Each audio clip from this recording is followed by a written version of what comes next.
Hi, my name is Jen Rosenthal, and I have been a nationally certified child passenger safety technician since 2017. Basically, I help parents and caregivers keep their kids as safe as possible in cars. I am also the mom to 3 kids who are now all in booster seats. I've installed hundreds of different car seats over the years. We know that keeping kids safe in cars is important, but car seat choice, use, and installation can be pretty overwhelming for most parents and caregivers. Depending on what study you look at, anywhere from 52 to 90% of child restraints in the U.S. show some sort of misuse, according to the AAA and National Safety Council. Improper restraints can actually lead to injury and even death. This is important stuff.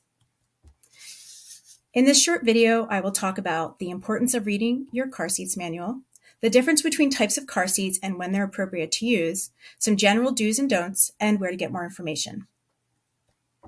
Unlike when putting IKEA furniture together, you shouldn't just wing it when it comes to car seat manuals. Because each seat is different, you should become familiar with it before trying to use it.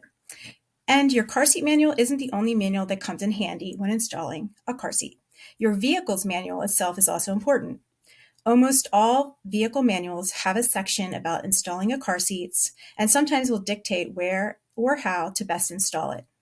Even seasoned car seat techs check manuals because there's just so many different seats and cars out there.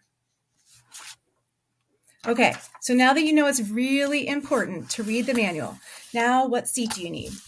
There are 3 basic types of seats: rear-facing, forward-facing, and belt positioning booster seats. Some seats can do more than one position, so let's talk about each type. The 2 kinds of seats that rear face are the infant seat and the convertible. The infant seat is a rear-facing only seat, sometimes called a bucket seat. It's the type that has a handle and that can be removed from its base to take the baby out of the car and can be placed in a stroller or brought inside. This seat typically has the shortest use because a child often grows out of it around age 1. Almost all babies will then move on to a rear-facing convertible car seat. The convertible car seat is one that can both rear face and forward face, so a child can fit into it for longer. It doesn't have the convenience of being able to be removed from a base and carried inside, though. Both are safe for infants as long as they fit the seat properly.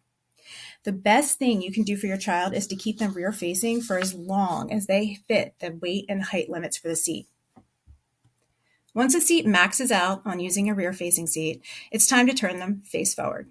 If you have a convertible car seat, this means reading your manual and setting it up to be installed forward-facing. There are also car seats that are forward-facing only, and combination car seats that can also be used as belt positioning boosters when the time comes. Once a kid hits the limit for a forward-facing seat, it's time to move to the belt positioning booster. This seat does just what its name implies. It helps boost the child up so as to position the car's seatbelt in the correct position on a child's body. The seatbelt should be across the thighs and centered on the shoulder. Kids typically use a booster till like ages 10 to 12. So when is it time to ditch the booster seat? It's when they can pass the 5-step test. The child should be scooted all the way back in the car seat. In this position, their knees should bend over the seat and their feet should be flat on the floor. This criteria ensures that the child won't slump to be more comfortable, which would place the lap belt on the soft tissue instead of the upper thighs. The lap belt needs to be on their upper thighs and the shoulder belt should be flat on the shoulder, not hovering or cutting into their neck. If a child doesn't meet all these criteria, they should continue to use a booster. It's possible that a child can go without a booster in some cars and need it in others, depending on the car's seat size. A caution: 4 out of 5 parents move their kid out of a booster seat before the child is big enough, according to a recent report published in 2024 by the Safe Kids Worldwide.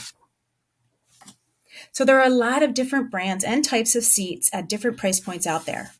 Some people swear by certain brands, but no matter what seat you buy, all legally sold seats in the United States have to meet the U.S. federal motor vehicle safety standards.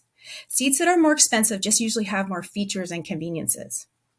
A word of caution: just like you find fake brand name purses out there, there are also counterfeit car seats. If the price of a seat seems too good to be true, it likely is. Be sure to buy from a reputable seller. This module includes more information on identifying counterfeit seats. Some do's and don'ts. Don't delay. Register your seat today. Then you're informed of any recalls on that seat. Seats come with a registration card, or you can do it on the seat's manufacturer's page. In 2014, more than 6 million car seats were recalled for a safety defect, yet fewer than half of them were fixed. Recalls happen every year, so stay informed. Some recalls just mean an easy fix, but others can signify a big safety concern, so be sure to register. Do clean your seat according to the manufacturer's instructions in the manual.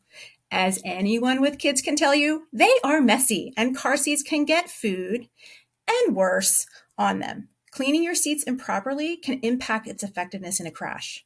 For instance, most seat manufacturers prohibit the straps from being fully immersed in water because of how it affects their ability to perform correctly in the events of a crash. Don't ruin your seat by cleaning it improperly. Don't use bulky coats in car seats. The coat can interfere with being able to make the harness snug enough. A loose harness may not be able to keep a child safe in a crash. I get it. I live in Maine, and it gets cold in the winter. So put your child in a light jacket and use a blanket over them to keep them warm. Even adults shouldn't wear bulky coats in the car. Anything that impacts the harnesses or car seat, the seat belt's ability to keep you secure should be avoided. Don't buy secondhand seats. Most times the recommendation is to not buy a used car seat or one that you don't know the full, complete history of. Improper cleaning, being involved in an accident, being expired. Yes, car seats have expiration dates. And even being checked on in an airplane can impact a seat's effectiveness and therefore impact your child's safety. Do find a local CPST. This module includes videos showing the installation of different types of seats and links to a lot of other resources and information. But it's hard to beat meeting with a nationally certified child passenger technician in person to check your install and get information on how to keep your kids as safe as possible in cars. And one more reminder, the car seats manual includes almost everything you need to properly install and use your car seat. It really is worth the time to read it thoroughly and reread it when you need to make any changes to your seat. Thank you for watching this intro video. I hope you find the resources in this module useful.